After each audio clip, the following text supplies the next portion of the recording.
Assalomu alaykum aziz kitobxonlar.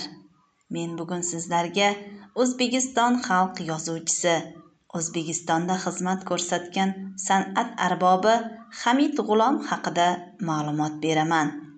Hamid G'ulom 1919-yil 25-aprelda Toshkent shahrida tug'ilgan.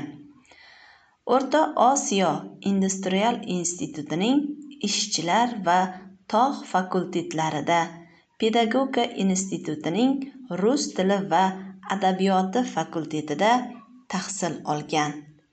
Qasosim bor, haykal, vatan kuylari, yangi bog', qit'alar uyg'oq, oshiq ko'ngil, vafoning uzun yo'li kabi she'riy to'plamlar muallifidir.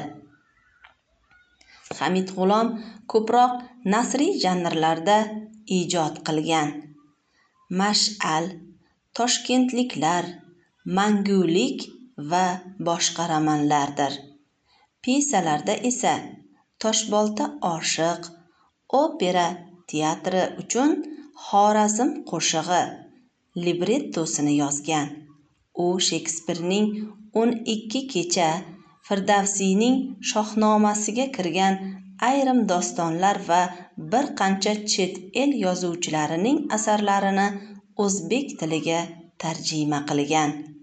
Hamid G'ulom el-yurt hurmati va mehnat shuhrati ordenlari bilan mukofotlangan.